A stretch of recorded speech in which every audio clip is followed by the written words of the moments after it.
Hi friends, ಇದು mastmaga.comನ international bulletin ಸುತ್ತು ಜಗತ್ತು. ನಾನು ಅಮರ್ ಪ್ರಸಾದ್. ಜಾರ್ಜಿಯಾ ಮೆಲನಿ ನೇತೃತ್ವದ ಇಟಲಿ ಜೊತೆಗೆ ಭಾರತದ ಸಂಬಂಧ ಗಟ್ಟಿಯಾಗ್ತಾ ಇದೆ, ಸ್ಟ್ರಾಂಗ್ ಆಗ್ತಾ ಇದೆ ಅನ್ನೋ ಅಭಿಪ್ರಾಯಗಳ ನಡುವೆ ಇದೀಗ ಒಂದು ಶಾಕಿಂಗ್ ಬೆಳವಣಿಗೆಯಾಗಿದೆ.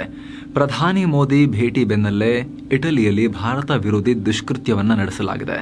ಖಲಿಸ್ತಾನಿಗಳ ಕರಿನೆರಳು ಇಟಲಿ ಮೇಲೂ ಕೂಡ ಚಾಚಿದೆ. 3ನೇ ಬಾರಿಗೆ ಪ್ರಧಾನಿಯಾಗಿ ಅಧಿಕಾರ ವಹಿಸಿಕೊಂಡಿರೋ ಪ್ರಧಾನಿ ಮೋದಿ ತಮ್ಮ ಮೊದಲ ಪ್ರವಾಸದಲ್ಲಿ ಇವತ್ತಿನಿಂದ ಅಂದರೆ ಜೂನ್ 13ನೇ ತಾರೀಕಿನಿಂದ 15ನೇ ತಾರೀಕಿನವರೆಗೆ ಇಟಲಿಗೆ ಹೋಗಿದ್ದಾರೆ. 50ನೇ G7 ಶೃಂಗಸಭೆಯಲ್ಲಿ ಭಾಗವಹಿಸ್ತಾ ಇದ್ದಾರೆ. ಆದರೆ ಮೋದಿಯವರ ಭೇಟಿ ಹಿನ್ನೆಲೆಯಲ್ಲಿ ಅಲ್ಲಿನ ಖಲಿಸ್ತಾನಿ ಉಗ್ರಗಾಮಿಗಳು ಮಹಾತ್ಮ ಗಾಂಧೀಜಿಯವರ ಪ್ರತಿಮೆಯನ್ನು ಧ್ವಂಸ ಮಾಡಿದ್ದಾರೆ. ಇದೇನು ಹಳೆ ಪ್ರತಿಮೆಯಲ್ಲ, ಹೊಸದಾಗಿ ನಿರ್ಮಾಣ ಮಾಡಲಾಗಿತ್ತು. ಆದರೆ ಉದ್ಘಾಟನೆಯಾದ ಕೆಲವೇ ಗಂಟೆಗಳಲ್ಲಿ ಖಲಿಸ್ತಾನಿಗಳು ಪ್ರತಿಮೆ ನಾಶ ಮಾಡಿದ್ದಾರೆ. ಈ ಘಟನೆ ಜೂನ್ 12ನೇ ತಾರೀಕು ಮಹತ್ವದ G7 ಶೃಂಗಸಭೆಗೆ ಜಸ್ಟ್ ಒಂದಿನದ ಮೊದಲು ನಡೆದಿದೆ. ಈ ಬಗ್ಗೆ ರಿಯಾಕ್ಟ್ ಮಾಡಿರೋ ಭಾರತದ ವಿದೇಶಾಂಗ ಕಾರ್ಯದರ್ಶಿ ವಿನಯ್ ಮೋಹನ್ ಕ್ವಾತ್ರಾ ಮಹಾತ್ಮ ಗಾಂಧಿ ಪ್ರತಿಮೆ ಧ್ವಂಸಗೊಳಿಸಿರೋ ಕುರಿತು ಭಾರತೀಯ ಅಧಿಕಾರಿಗಳು ಇಟಲಿ ಅಧಿಕಾರಿಗಳ ಬಳಿ ಕಳವಳ ವ್ಯಕ್ತಪಡಿಸಿದ್ದಾರೆ. ಈ ಬಗ್ಗೆ ಸೂಕ್ತ ಕ್ರಮ ತೆಗೆದುಕೊಳ್ಳುವಂತೆ ಕೇಳಿಕೊಂಡಿದ್ದೀವಿ ಅಂತ ಹೇಳಿದ್ದಾರೆ. ಈ G7 ಶೃಂಗಸಭೆಯಲ್ಲಿ ಭಾಗಿಯಾಗೋಕೆ ಇದೀಗ ಅಮೆರಿಕ ಅಧ್ಯಕ್ಷ ಜೋ ಬೈಡೆನ್ ಕೂಡ ಇಟಲಿಗೆ ಹೋಗಿದ್ದಾರೆ. ಈ ವೇಳೆ ಯುಕ್ರೇನ್ ಜೊತೆ ಯುದ್ಧ ಮಾಡ್ತಿರೋ ರಷ್ಯಾ ಮತದಕ್ಕೆ ಸಪೋರ್ಟ್ ಮಾಡ್ತಿರೋ ಚೈನಾವನ್ನ ತಡೆಯೋಕೆ ಪ್ರೆಷರ್ ಹಾಕೋಕೆ ಪ್ಲಾನ್ ಮಾಡಿದ್ದಾರೆ ಅಂತ ಹೇಳಲಾಗ್ತಾ ಇದೆ. ಬಹುಮಹಡಿ ಕಟ್ಟಡಕ್ಕೆ ಬೆಂಕಿ ತಾಗಿದ ಪರಿಣಾಮ 43 ಭಾರತ ಮೂಲದ ವಲಸೆ ಕಾರ್ಮಿಕರು ಮೃತಪಟ್ಟಿರೋ ಘಟನೆ ಕುವೈತ್ನಲ್ಲಿ ನಡೆದಿತ್ತು. ಈ ವೇಳೆ ಕನಿಷ್ಠ 50 ಮಂದಿ ಗಂಭೀರವಾಗಿ ಗಾಯಗೊಂಡಿದ್ರು. ಇದೀಗ ವಿದೇಶಾಂಗ ವ್ಯವಹಾರಗಳ ರಾಜ್ಯ ಸಚಿವರಾದ ಕೀರ್ತಿವರ್ಧನ್ ಸಿಂಗ್ ಕುವೈತ್ಗೆ ಹೋಗಿದ್ದಾರೆ. ಕೆಲ ಮೃತದೇಹಗಳು ಗುರುತು ಹಿಡಿಯಲಾರದಷ್ಟು ಸುಟ್ಟು ಹೋಗಿವೆ. DNA ಟೆಸ್ಟ್ ನಡೆಸಿ ಮೃತದೇಹಗಳ ಗುರುತನ್ನ ಪತ್ತೆ ಹಚ್ಚೋ ಕೆಲಸ ನಡೀತಾ ಇದೆ. ಪತ್ತೆ ಹಚ್ಚಿದ ಬಳಿಕ ಅವರ ಕುಟುಂಬಸ್ಥರಿಗೆ ಮಾಹಿತಿ ಕೊಡಲಾಗುತ್ತೆ ಹಾಗೂ ನಮ್ಮ ವಾಯುಪಡೆಯ ವಿಮಾನ ಸಂಬಂಧಪಟ್ಟ ಮೃತದೇಹಗಳನ್ನು ವಾಪಸ್ ಭಾರತಕ್ಕೆ ತರುತ್ತೆ. ಸದ್ಯ ಕುವೈತ್ನಲ್ಲಿರೋ ಭಾರತೀಯ ಎಂಬೆಸಿ ಬಹಳ ಹತ್ತಿರದಿಂದ ಮಾನಿಟರ್ ಮಾಡ್ತಾ ಇದೆ ಅಂತ ಹೇಳಿದ್ದಾರೆ. ಅಂದಹಾಗೆ ಪ್ರಧಾನಿ ಮೋದಿ ಅವರ ನಿರ್ದೇಶನದ ಮೇರೆಗೆ ಕೀರ್ತಿವರ್ಧನ್ ಸಿಂಗ್ ಕುವೈತ್ಗೆ ಹೋಗಿದ್ದಾರೆ. ಇನ್ನು ಮೃತರ ಕುಟುಂಬಸ್ಥರಿಗೆ ತಲಾ 2 ಲಕ್ಷ ರೂಪಾಯಿ ಸಹಾಯಧನವನ್ನು ಮೋದಿ ಘೋಷಿಸಿದ್ದಾರೆ. ಇನ್ನೊಂದು ಕಡೆ ಭಾರತದ ವಿದೇಶಾಂಗ ಇಲಾಖೆಯ ಸಚಿವಾಲಯ ಮಾತನಾಡಿ ಗಾಯಾಳುಗಳನ್ನು ಕುವೈತ್ನ ಸರ್ಕಾರಿ ಆಸ್ಪತ್ರೆಗೆ ದಾಖಲಿಸಲಾಗಿದೆ, ಅವರಿಗೆ ಸೂಕ್ತ ಚಿಕಿತ್ಸೆ ಕೊಡಲಾಗ್ತಾ ಇದೆ ಅಂತ ಹೇಳಿದೆ. ಆರ್ಥಿಕ ಬಿಕ್ಕಟ್ಟಲ್ಲಿ ಸಿಕ್ಕಾಕೊಂಡಿರೋ ಪಾಕಿಸ್ತಾನದಲ್ಲಿ ಆರ್ಥಿಕ ಬೆಳವಣಿಗೆ ಕಾಣೋ ಬದಲಿಗೆ ಕತ್ತೆಗಳ ಬೆಳವಣಿಗೆಯಾಗ್ತಾ ಇದೆ. ಪಾಕಿಸ್ತಾನದಲ್ಲಿ ಕತ್ತೆಗಳ ಕಲ್ಯಾಣ ಜಾಸ್ತಿಯಾಗಿ ದಿನ ಕಳೆದಂತೆ ಅವುಗಳ ಸಂಖ್ಯೆಯೂ ಜಾಸ್ತಿ ಆಗ್ತಾ ಇದೆ. 2021-22 ಸಾಲಿನಲ್ಲಿ 57 ಲಕ್ಷ ಮತ್ತು 2022-23 ಸಾಲಿನಲ್ಲಿ 58 ಲಕ್ಷ ಕತ್ತೆಗಳಿದ್ದ ಪಾಕಿಸ್ತಾನದಲ್ಲಿ 23-24 ವರ್ಷದಲ್ಲಿ 59 ಲಕ್ಷ ಕತ್ತೆಗಳ ಸಂಖ್ಯೆ ಆಗಿದೆ. ಈಗ ಪ್ರತಿ ವರ್ಷ 1 ಲಕ್ಷ ಕತ್ತೆಗಳು ಹೆಚ್ಚಾಗ್ತಾ ಇವೆ. ಹೀಗಂತ ಪಾಕಿಸ್ತಾನದ ಆರ್ಥಿಕ ಸಮೀಕ್ಷೆ ಹೊಸ ರಿಪೋರ್ಟ್ ಅನ್ನ ರಿವೀಲ್ ಮಾಡಿದೆ. ಜನಸಂಖ್ಯೆ ಕತ್ತೆಗಳದು ಕತ್ತೆ ಸಂಖ್ಯೆ ಜಾಸ್ತಿ ಆಗ್ತಾನೆ ಹೋಗ್ತಾ ಇದೆ. ಆರ್ಥಿಕ ಸರ್ವೆಯಲ್ಲಿ ಪಾಕ್ ಕತ್ತೆಗಳನ್ನು ಯಾಕೆ ಎಣಿಸಿದ್ರು ಅಂತ ನೀವು ತಲೆ ಕೆಡಿಸ್ಕೊಳ್ಬೇಡಿ. ಪಾಕ್ನ ಗ್ರಾಮೀಣ ಆರ್ಥಿಕತೆಯಲ್ಲಿ ಕತ್ತೆಗಳು ದೊಡ್ಡ ಪಾತ್ರ ವಹಿಸ್ತವೆ. ನಮ್ಮಲ್ಲಿ ಹೇಗೆ ಹಸು, ಎಮ್ಮೆ, ಎತ್ತುಗಳನ್ನು ಬಳಸಲಾಗುತ್ತೋ ಅಲ್ಲಿನ ಗುಡ್ಡಗಾಡಿನ ಹಳ್ಳಿಗಳಲ್ಲಿ ಕತ್ತೆ, ಕುದುರೆಗಳನ್ನು ಬಳಸ್ತಾರೆ. ಸರಕು ಸಾಮಗ್ರಿಗಳನ್ನು ಸಾಗಿಸೋಕೆ, ಕೃಷಿ ಚಟುವಟಿಕೆಗಳಿಗೆ ಕತ್ತೆಗಳನ್ನು ಬಳಸಲಾಗುತ್ತೆ. ಹೀಗಾಗಿ ಪಾಕ್ ಸರ್ಕಾರ ಕತ್ತೆಗಳನ್ನು ಕೂಡ ಲೆಕ್ಕ ಹಾಕುತ್ತೆ. ಆದರೆ ಕತ್ತೆಗಳ ಸಂಖ್ಯೆ ವರ್ಷದಿಂದ ವರ್ಷಕ್ಕೆ ಏರಿಕೆಯಾಗ್ತಾ ಇದ್ರು ಅಲ್ಲಿನ ಆರ್ಥಿಕತೆಯಲ್ಲಿ ಮಾತ್ರ ಸುಧಾರಣೆ ಆಗ್ತಾ ಇಲ್ಲ. ಪಾಕ್ನಲ್ಲಿ ಪ್ರಸ್ತುತ ಒಟ್ಟು 45 ಲಕ್ಷ ಜನರಿಗೆ ಕೆಲಸನೇ ಇಲ್ಲ. 15-24 ಏಜ್ ಗ್ರೂಪ್ನ ಯುವಕರೇ ಪಾಕ್ನಲ್ಲಿ ಅತಿ ಹೆಚ್ಚು ಅಂದರೆ 11.1% ನಿರುದ್ಯೋಗಿಗಳಾಗಿದ್ದಾರೆ ಅಂತ ಪಾಕ್ ಮೀಡಿಯಾಗಳೇ ವರದಿ ಮಾಡಿವೆ.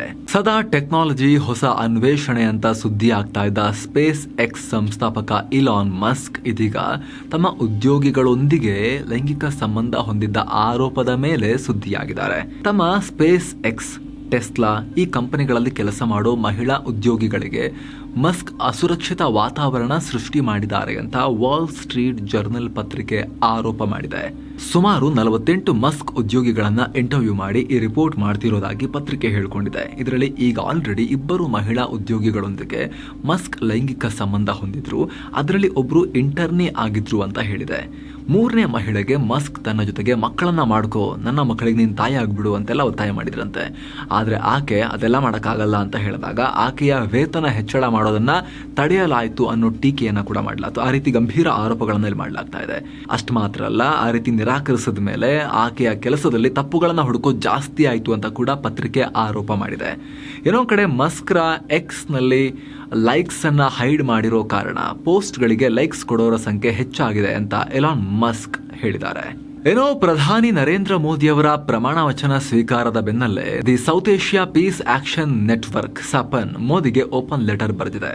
ಇದರಲ್ಲಿ ಮೋದಿಯವರ ಪ್ರಮಾಣ ವಚನ ಸ್ವೀಕಾರ ಸಮಾರಂಭಕ್ಕೆ ಪಾಕಿಸ್ತಾನವನ್ನ ಯಾಕೆ ಆಹ್ವಾನಿಸಿಲ್ಲ, ಸಾರ್ಕ್ ಅಂದ್ರೆ south Asian association for regional cooperation ಎಲ್ಲ ರಾಷ್ಟ್ರಗಳನ್ನ ಪ್ರಮಾಣ ವಚನ ಸ್ವೀಕಾರ ಸಮಾರಂಭದಲ್ಲಿ ಆಹ್ವಾನಿಸಿ ಪಾಕಿಸ್ತಾನವನ್ನ ಯಾಕೆ ಕೈಬಿಟ್ರಿ ಅಂತ ಕಳವಳ ವ್ಯಕ್ತಪಡಿಸಲಾಗಿದೆ. ಜೊತೆಗೆ ಈ ಪತ್ರದಲ್ಲಿ ಭಾರತದ ಪ್ರಧಾನಿಯಾಗಿ ನಿರಂತರ 3ನೇ ಅವಧಿಗೆ ಆಯ್ಕೆಯಾಗಿರೋ ಮೋದಿಗೆ ಅಭಿನಂದನೆ ಅಂತ ಕೂಡ ಹೇಳಿದ್ದಾರೆ.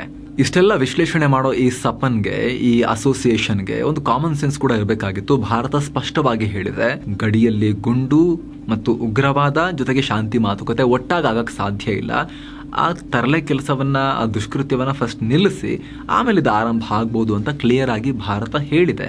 ಮತ್ತು ಹೊಸದಾಗಿ ಇವರಿಗೆ ಎಕ್ಸ್ಪ್ಲನೇಷನ್ ಬೇರೆ ಕೊಡಬೇಕಂತೆ, ಓಪನ್ ಲೆಟರ್ ಬೇರೆ ಬರೀತಾರಂತೆ. ಇವರು ಹ್ಯಾಕ್ ಮಾಡಿರೋ ಆರೋಪದ ಮೇಲೆ ಭಾರತೀಯ ಪ್ರಜೆಯೊಬ್ಬ ಸಿಂಗಪುರ್ನಲ್ಲಿ ಅರೆಸ್ಟ್ ಆಗಿರೋ ಘಟನೆಯಾಗಿದೆ. ತಾನು ಹಿಂದೆ ಕೆಲಸ ಮಾಡ್ತಾ ಇದ್ದ ಕಂಪನಿಯ ಕಂಪ್ಯೂಟರ್ ಸಿಸ್ಟಮ್ ಅನ್ನ ಭಾರತ ಮೂಲದ ಟೆಕಿ ಕಂದುಲಾ ನಾಗರಾಜು ಅನ್ನೋರು ಹ್ಯಾಕ್ ಮಾಡಿದ್ದಾರೆ. ಈ ಮೂಲಕ ಕಂಪನಿಗೆ ಈ ನಾಗರಾಜು 5.6 ಕೋಟಿ ರೂಪಾಯಿ ಲಾಸ್ ಮಾಡಿದ್ದಾರೆ. ಪರಿಣಾಮ ಕಂದುಲಾ ನಾಗರಾಜುವನ್ನ ಸಿಂಗಪುರ್ ಪೊಲೀಸರು ಅರೆಸ್ಟ್ ಮಾಡಿದ್ದಾರೆ. ಜೊತೆಗೆ 2 ವರ್ಷ 8 ತಿಂಗಳ ಜೈಲು ಶಿಕ್ಷೆ ಕೂಡ ಆತನಿಗೆ ವಿಧಿಸಲಾಗಿದೆ. ಗಾಜಾ ಯುದ್ಧ ಬಗ್ಗೆ ತನಿಖೆ ನಡೆಸ್ತಾ ಇರೋ ವಿಶ್ವಸಂಸ್ಥೆಯ ಆಯೋಗ ಇಸ್ರೇಲ್ ಮತ್ತು ಹಮಸ್ ಇಬ್ಬರ ಮೇಲೂ ಕೂಡ ಆರೋಪಗಳನ್ನು ಮಾಡಿದೆ. ಗಾಜಾದಲ್ಲಿ ಹಮಸ್ ಮತ್ತು ಇಸ್ರೇಲ್ ಯುದ್ಧ ಅಪರಾಧಗಳನ್ನು ಎಸಗಿದ್ದಾರೆ ಅಂತ ಉಲ್ಲೇಖ ಮಾಡಲಾಗಿದೆ. ಸೆಂಟ್ರಲ್ ಆಫ್ರಿಕನ್ ರಿಪಬ್ಲಿಕ್ ಸರ್ಕಾರ ಇದೀಗ ತಮ್ಮ ದೇಶದಲ್ಲಿ ಚೀನಾ ಮೂಲದ ಗಣಿಗಾರಿಕಾ ಕಂಪನಿಗಳ ಕಾರ್ಯಾಚರಣೆಯನ್ನ ಬ್ಯಾನ್ ಮಾಡಿದ್ದಾರೆ, ಸ್ಟಾಪ್ ಮಾಡಿದ್ದಾರೆ. ಈ ಚೀನಿ ಕಂಪನಿ ಸೆಂಟ್ರಲ್ ಆಫ್ರಿಕನ್ ರಿಪಬ್ಲಿಕ್ನಲ್ಲಿರೋ ಸಶಸ್ತ್ರ ಸೇನಾ ಪಡೆಗಳೊಂದಿಗೆ ಕೈ ಜೋಡಿಸಿದ್ದಾರೆ, ಅವರಿಗೆ ಸಹಕಾರ ಕೊಡ್ತಾ ಇದ್ದಾರೆ, ಗಣಿಗಾರಿಕೆ ಪ್ರದೇಶಗಳಲ್ಲಿ ಅಕ್ರಮಗಳನ್ನು ನಡೆಸ್ತಾ ಇದ್ದಾರೆ, ತೆರಿಗೆಗಳನ್ನು ಸರಿಯಾಗಿ ಪೇ ಮಾಡ್ತಿಲ್ಲ ಅಂತ ಅವರ ಚಟುವಟಿಕೆಯನ್ನ ಹಾಲ್ಟ್ ಮಾಡಲಾಗಿದೆ. ವಿಭಿನ್ನ ಸಾಧನೆಗಳು ಮತ್ತು ತಮ್ಮ ವಿಶಿಷ್ಟ ದೈಹಿಕ ಗುಣಲಕ್ಷಣಗಳಿಂದಲೇ ಜಗತ್ತಿನ ಗಮನ ಸೆಳೆದು ಗಿನ್ನಿಸ್ ವರ್ಲ್ಡ್ ರೆಕಾರ್ಡ್ ಮಾಡೋರು ಇದ್ದಾರೆ. ಇದೀಗ ಬ್ರೆಜಿಲ್ ಮೂಲದ ಕುಬ್ಜ ಯುವಕ ಮತ್ತು ಯುವತಿ ಮದುವೆಯಾಗಿ ಗಿನ್ನಿಸ್ ದಾಖಲೆಯಲ್ಲಿ ಕಾಣಿಸಿಕೊಂಡಿದ್ದಾರೆ. ವಿಶ್ವದ ಅತ್ಯಂತ ಕುಬ್ಜ ದಂಪತಿ ಅನ್ನೋ ಟೈಟಲ್ ಪಡೆದು ಹೊಸ ಗಿನ್ನಿಸ್ ದಾಖಲೆಯನ್ನ ಮಾಡಿದ್ದಾರೆ. ಅಂದಹಾಗೆ ಈ ಜೋಡಿಯ ಹೈಟ್, ಇಬ್ಬರ ಹೈಟ್ ಕೂಡ 36 ಇಂಚಿಗಿಂತ ಕಮ್ಮಿ ಇದೆ, 36 ಇಂಚ್ಗಿಂತ ಕೆಳಗಿದೆ. ಏನೋ ವಿಶ್ವದ ಅತಿದೊಡ್ಡ ಕಂಪನಿಯಾಗಿ ಇದೀಗ ಆಪಲ್ ಹೊರಹೊಮ್ಮಿದೆ. ಟಾಪ್ ನಲ್ಲಿದ್ದ ಮೈಕ್ರೋಸಾಫ್ಟ್ ಕಂಪನಿಯ ಸ್ಥಾನವನ್ನ ದಾಟಿ ಆಪಲ್ ಕಮ್ ಬ್ಯಾಕ್ ಮಾಡಿದೆ. ಅಂದಹಾಗೆ ಕೆಲ ದಿನಗಳ ಹಿಂದಷ್ಟೇ ಆಪಲ್ ತನ್ನ ಡಿವೈಸ್ ಗಳನ್ನ ಅಪ್ಗ್ರೇಡ್ ಮಾಡುತ್ತೆ ಹಾಗೂ AI ಅನ್ನ ಲಾಂಚ್ ಮಾಡುತ್ತೆ ಅಂತ ಅನೌನ್ಸ್ ಮಾಡಲಾಗಿತ್ತು. ಜೊತೆಗೆ ಓಪನ್ AI ಚಾಟ್ GPT ಜನಕ ಅವರೊಂದಿಗೆ ಪಾರ್ಟ್ನರ್ಶಿಪ್ ಮಾಡಿಕೊಂಡಿತ್ತು. ಇದರ ಬೆನ್ನಲ್ಲೇ ಆಪಲ್ ಕಂಪನಿಯ ಷೇರು 4% ಜಂಪ್ ಆಗಿದೆ. ಈ ಮೂಲಕ ಆಪಲ್ ನ ಮಾರ್ಕೆಟ್ ಕ್ಯಾಪಿಟಲ್ $3.29 ಟ್ರಿಲಿಯನ್ ಅಂದರೆ $280.52 ಲಕ್ಷ ಕೋಟಿ ರೂಪಾಯಿಗೆ ಏರಿಕೆಯಾಗಿದೆ. ಅದೇ ಮೈಕ್ರೋಸಾಫ್ಟ್ ನ ಮಾರ್ಕೆಟ್ ಕ್ಯಾಪಿಟಲ್ $3.24 ಟ್ರಿಲಿಯನ್ ಇದೆ, ಅಂದ್ರೆ $285 ಲಕ್ಷ ಕೋಟಿ ರೂಪಾಯಿ ಇದೆ. ಸೊ ಫ್ರೆಂಡ್ಸ್, ಇದಾಗಿತ್ತು ಇವತ್ತಿನ ಜಗತ್ತಿನ ಸುತ್ತಾಟ. ಮತ್ತೆ ಭೇಟಿ ಆಗ್ತಿರೋಣ. ನಮಸ್ತೆ.